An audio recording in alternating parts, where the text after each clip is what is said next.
Assalamualaikum teman-teman semuanya, kembali lagi di channel aku, Dian Indriani. Sebelumnya jangan lupa di subscribe ya.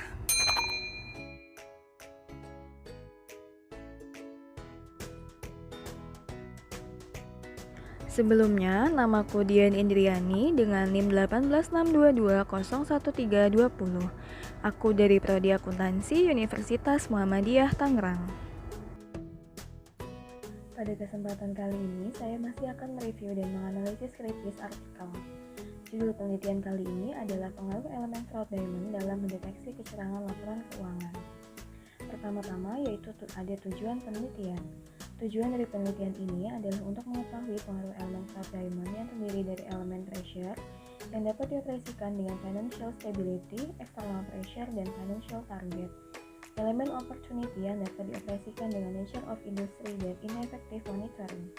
Elemen rationalization yang dioperasikan dengan opini audit dan elemen capability yang dioperasikan dengan pergantian direksi terhadap kecurangan laporan keuangan pada perusahaan manufaktur yang terdaftar di Bursa Efek Indonesia atau BEI periode 2016 sampai 2018. Sampel penelitian berjumlah 13 perusahaan dengan metode purposive sampling. Metode analisis yang digunakan adalah analisis regresi data panel. Hasil penelitian menunjukkan bahwa financial stability berpengaruh positif signifikan terhadap kecurangan laporan keuangan, external pressure berpengaruh negatif signifikan terhadap kecurangan laporan keuangan. Sedangkan financial target, nature of industry, ineffective monitoring, opini audit, dan pergantian direksi tidak memiliki pengaruh signifikan terhadap kecurangan laporan keuangan. Kita berlanjut ke review dan analisis kritis artikel. Yang pertama, apakah yang menjadi motivasi atau isu, research gap, atau fenomena yang sedang terjadi sehingga memicu penelitian ini dilakukan? Pertama, motivasi atau isu penelitian, yaitu laporan keuangan dapat menjadi suatu instrumen yang sangat penting dalam operasional sebuah entitas sehingga memotivasi para manajer untuk meningkatkan kinerja keuangan dengan cara melakukan sebuah kecurangan. Dengan begitu dapat menarik para calon investor untuk menanamkan sahamnya di perusahaannya. Yang kedua yaitu research gap, yaitu bahwa organisasi besar dan perusahaan dijalankan atas dasar rasionalitas menurut Barbalet 2001, Hanox 2002. Yang ketiga yaitu fenomena. Korupsi terjadi 67% dari total kasus occupational fraud di Indonesia dengan kerugian mencapai 10 miliar rupiah per tahun. Diikuti oleh penyalahgunaan aset sebesar 31% serta penyalahgunaan laporan keuangan sebesar 2%. Menurut ACFA Indonesia Chapter 2017. Pada bulan Mei 2015 terjadi kecurangan laporan keuangan oleh Toshiba melalui accounting fraud senilai US dollar 1,2 miliar. Menurut Basari 2015.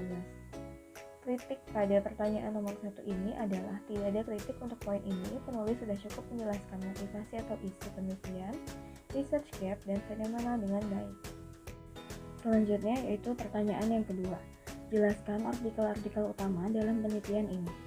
Yang pertama, ada 3 faktor yang selalu hadir dalam tindakan fraud, yaitu pressure, opportunity, dan rationalization yang disebut sebagai fraud triangle, menurut Tracy pada tahun 1953.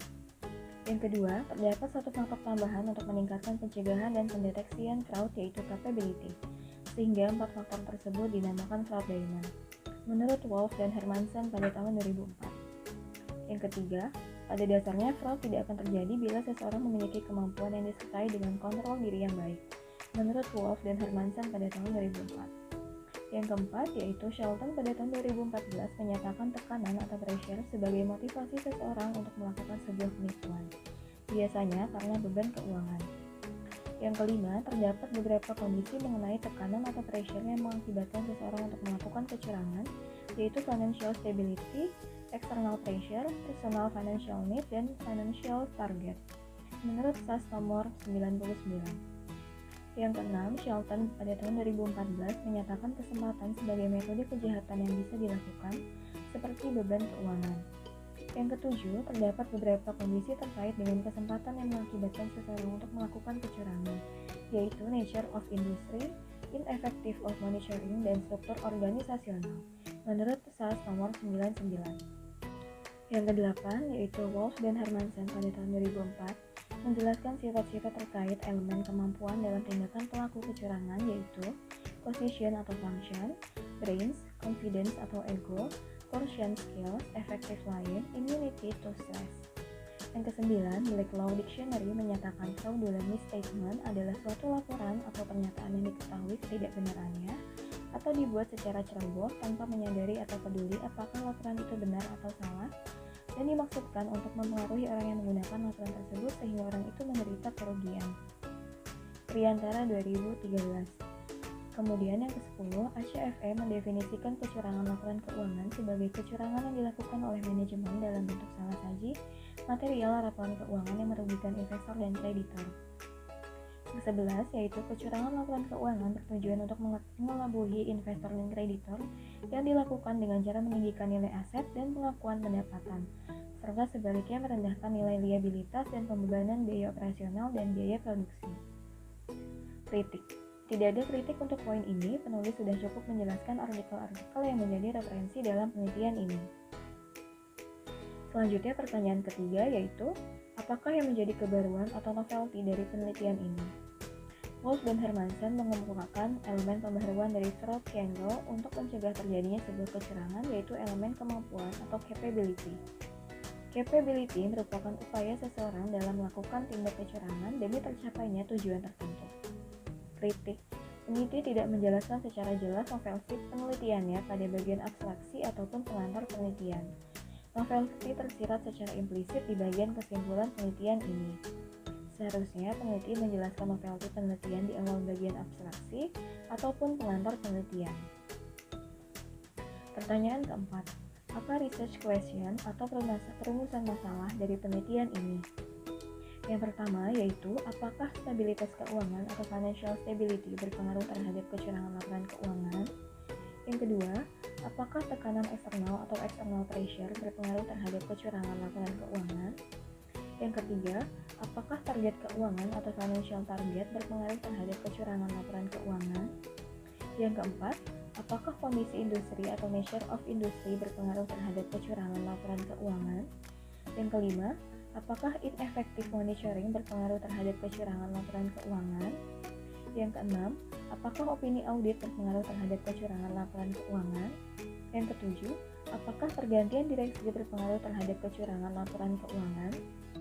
Kritik untuk pertanyaan nomor 4 yaitu, peneliti telah menuliskan perumusan masalah secara jelas. Perumusan masalah dijelaskan secara eksplisit dan mendetail sehingga membuat pembaca mengetahui apa saja yang menjadi pokok bahasan dalam penelitian ini. Selanjutnya pertanyaan kelima yaitu, apa tujuan penelitian ini? Yang pertama, untuk mengetahui pengaruh stabilitas keuangan atau financial stability terhadap kecurangan laporan keuangan. Yang kedua, untuk mengetahui pengaruh tekanan eksternal atau external pressure terhadap kecurangan laporan keuangan. Yang ketiga, untuk mengetahui pengaruh target keuangan atau financial target terhadap kecurangan laporan keuangan. Yang keempat, untuk mengetahui pengaruh kondisi industri atau nature of industry terhadap kecurangan laporan keuangan. Yang kelima, untuk mengetahui pengaruh ineffective monitoring terhadap kecurangan laporan keuangan. Yang keenam, untuk mengetahui pengaruh opini audit terhadap kecurangan laporan keuangan. Yang ketujuh, untuk mengetahui pengaruh pergantian direksi terhadap kecurangan laporan keuangan. Kritik untuk pertanyaan ini yaitu, peneliti telah menuliskan tujuan penelitian secara jelas. Tujuan dijelaskan secara eksplisit dan mendetail sehingga membantu pembaca mengetahui apa saja yang menjadi tujuan dalam penelitian ini. Pertanyaan ke-6 yaitu, apakah kontribusi dari penelitian ini?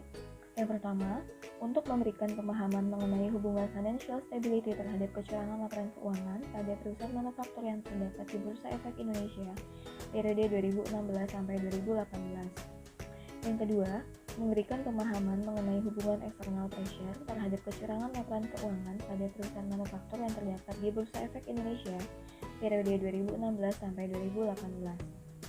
Yang ketiga, memberikan pemahaman mengenai hubungan financial target terhadap kecurangan laporan keuangan pada perusahaan manufaktur yang terdapat di Bursa Efek Indonesia periode 2016 sampai 2018. Yang keempat, memberikan pemahaman mengenai hubungan nature of industry terhadap kecurangan laporan keuangan pada perusahaan manufaktur yang terdapat di Bursa Efek Indonesia periode 2016 sampai 2018. Yang kelima, memberikan pemahaman mengenai hubungan ineffective monitoring terhadap kecurangan laporan keuangan pada perusahaan manufaktur yang terdapat di Bursa Efek Indonesia periode 2016 sampai 2018. Yang keenam, memberikan pemahaman mengenai hubungan opini audit terhadap kecurangan laporan keuangan pada perusahaan manufaktur yang terdapat di Bursa Efek Indonesia periode 2016 sampai 2018. Yang ketujuh, memberikan pemahaman mengenai hubungan pergantian direksi terhadap kecurangan laporan keuangan pada perusahaan manufaktur yang terdapat di Bursa Efek Indonesia periode 2016 sampai 2018. Kritik untuk pertanyaan ini yaitu, peneliti belum menjelaskan secara spesifik terkait kontribusi penelitian ini. Peneliti hanya menuliskan secara implisit mengenai kontribusi penelitian. Seharusnya peneliti menjelaskan lebih spesifik lagi terkait dampak yang akan terjadi akibat beberapa elemen yang menjadi pemicu terjadinya tindak kecurangan dalam laporan keuangan. Pertanyaan ketujuh yaitu, apakah grand theory yang digunakan dalam penelitian ini? Yaitu ada teori agensi atau agency theory. Mendeskripsikan hubungan antara pemegang saham atau shareholder sebagai prinsipal dan manajemen sebagai agen. Manajemen merupakan pihak yang dikontrak oleh pemegang saham untuk bekerja demi kepentingan pemegang saham.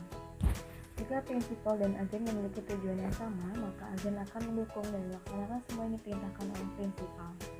Pertentangan terjadi apabila agen tidak menjalankan perintah prinsipal tetapi untuk kepentingannya sendiri. Kritik. Peneliti hanya menjelaskan satu grand theory saja secara eksplisit, yaitu teori agensi. Sebaiknya peneliti menambahkan grand theory lainnya untuk memberikan keterkaitan di antara grand theory dan mendukung hipotesis yang ada dalam penelitian ini. Pertanyaan ke-8 yaitu, jelaskan keterkaitan grand theory yang digunakan dengan penelitian yang sedang dilakukan. Potensi kecurangan dalam pelaporan keuangan tidak terlepas dari peran agen yang menghadapi tekanan atau pressure. Untuk dapat meningkatkan kinerja keuangan dengan mencatat laba yang tinggi namun tetap menjaga kestabilan keuangan perusahaan untuk mendapatkan sebuah apresiasi dari pihak prinsipal. Hal ini yang menjadi salah satu faktor pemicu dalam kecurangan atau fraud laporan keuangan. Kritik. Peneliti tidak menjelaskan keterkaitan hubungan grand theory dengan judul penelitian secara eksplisit. Grand theory yang hanya tergambarkan secara implisit dalam penelitian ini. Penjelasan di atas merupakan hasil dari penelaahan oleh reviewer. Pertanyaan 9 yaitu, buatlah gambar kerangka konseptual. Dapat dilihat pada gambar bahwa terdapat 7 variabel independen. Yang pertama ada financial stability, yang kedua ada external pressure, yang ketiga ada financial target, yang keempat ada nature of industry, yang kelima ada ineffective monitoring, yang keenam ada opini audit, yang ketujuh ada pergantian direksi. Sedangkan kecurangan laporan keuangan sebagai variabel dependen. Kritik. Peneliti tidak memberikan penjelasan dan gambaran terkait kerangka konseptual pada penelitian ini.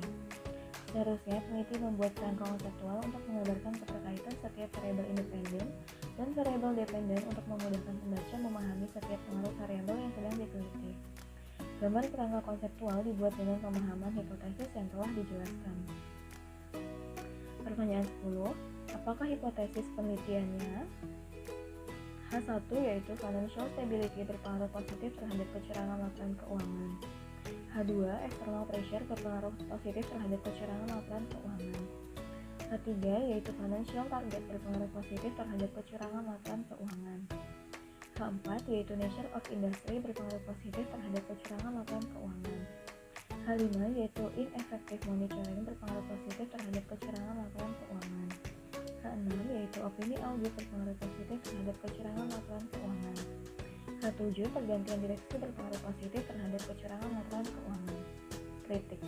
Redaksional dari setiap hipotesis sudah cukup jelas memberikan keterangan pengaruh setiap variabel independen dengan variabel dependen dan didukung dengan pemaparan sebelumnya untuk memperkuat hipotesis dalam penelitian ini. Pertanyaan 11 yaitu, jelaskan metode penelitian yang digunakan, rancangan penelitian, definisi operasional variabel dan pengukurannya, teknik penarikan sampel, unit analisis, jenis data yang digunakan, uji kelayakan model dan metode analisis data. Yang pertama yaitu rancangan penelitian. Jenis penelitian kuantitatif dengan studi kausal yaitu studi yang menggambarkan hubungan antara variabel-variabel independen yang mampu mempengaruhi variabel dependen. Metode analisis yang digunakan yaitu metode analisis regresi data panel, yaitu data yang diambil dari beberapa perusahaan kemudian diamati dalam kurun waktu tertentu. Yang kedua, ada definisi operasional variabel. Financial stability digambarkan dengan A change, external pressure dengan debt to asset ratio, financial target dengan ROA, nature of industry dengan inventory, ineffective monitoring dengan DDOOT, opini audit, yaitu perusahaan mendapat opini wajar tanpa pengecualian dengan bahasa penjelasan mendapat nilai 1. Perusahaan yang mendapat nilai selain opini tersebut yaitu 0, pergantian direksi, terdapat perubahan direksi perusahaan 1, tidak terdapat perubahan direksi perusahaan 0. Kemudian ada teknik penarikan sampel. Purposive sampling perusahaan manufaktur terhadap Bursa Efek Indonesia atau BEI periode tahun 2016 sampai 2018. Unit analisis. Terpilih 13 perusahaan yang memenuhi kriteria dari total populasi sebanyak 171 perusahaan. Jenis data yaitu adalah data sekunder yang diambil dengan metode studi dokumentasi dari data laporan keuangan yang telah terdaftar di Bursa Efek Indonesia atau BEI. Uji kelayakan yaitu uji analisis kuantitatif. Yang keempat, ada metode analisis data. Uji berpasangan dua model diantaranya yaitu uji Chow, uji Hausman, dan uji Lagrange multiplier. Kritik. Rancangan penelitian sudah cukup jelas pada penelitian ini. Hanya butuh pemahaman bagi pihak reviewer atau pembaca untuk mencermati kembali. Pertanyaan 12 yaitu jelaskan persamaan regresi yang digunakan untuk pengujian hipotesis penelitian. Persamaan untuk regresi data panel adalah seperti yang terlihat pada gambar. Kritik, peneliti sudah cukup jelas menampilkan persamaan regresi data panel dengan bantuan software Ifuse 9.0. Pertanyaan 13 yaitu jelaskan pembahasan hasil penelitian statistik deskriptif, kelayakan model hasil uji hipotesis, jelaskan hipotesis yang terbukti dan yang tidak terbukti dan pembahasannya. Dapat dilihat pada gambar hasil dari analisis statistik deskriptif. Kemudian hasil uji kelayakan model dapat dilihat pada gambar yaitu hasil uji Chow untuk common effective effect model. Selanjutnya juga dapat dilihat pada gambar uji Hausman untuk menguji kelayakan model. Selanjutnya ada uji Lagrange multiplier masih untuk menguji kelayakan model. Selanjutnya ada uji asumsi klasik yaitu ada uji multikolinearitas. Hasil dapat dilihat pada gambar. Kemudian ada uji heteroskedastisitas. Lalu hasil uji hipotesis, hasilnya dapat dilihat pada gambar. Uji hipotesis ini dibagi menjadi 3 yaitu ada uji F, uji R-square, dan uji T. Kemudian, analisis statistik deskriptif telah dijelaskan dan digambarkan oleh peneliti dalam penelitian ini. Hasil uji kelayakan model, peneliti telah memaparkan dengan jelas hasil uji kelayakan model ini. Model yang tepat digunakan dalam penelitian ini yaitu FEM atau Fixed Effect Model. Uji hipotesis. Sikap pengujian hipotesis telah dipaparkan dalam bentuk gambar. Hasil pengujian didukung dengan pemaparan hasil dalam bentuk deskripsi yang menjelaskan hasil setiap pengujian hipotesis ini. Kritik. Penjelasan yang diberikan sudah cukup jelas dan lengkap terkait statistik deskriptif, hasil uji kelayakan model, dan uji hipotesis dalam penelitian ini. Kesimpulan. Pertama, peneliti sudah cukup memberikan penjelasan yang dapat dipahami dan sistematis, mulai dari rumusan masalah hingga pemaparan hasil dari setiap pengujian hipotesis dalam penelitian ini. Keterbatasan penelitian. Peneliti telah memberikan penjelasan terkait penelitian dengan spesifik. Implikasi. Peneliti telah menuliskan implikasi penelitian untuk peneliti selanjutnya, investor dan calon investor sebagai masukan bagi perusahaan terkait antisipasi dalam mendeteksi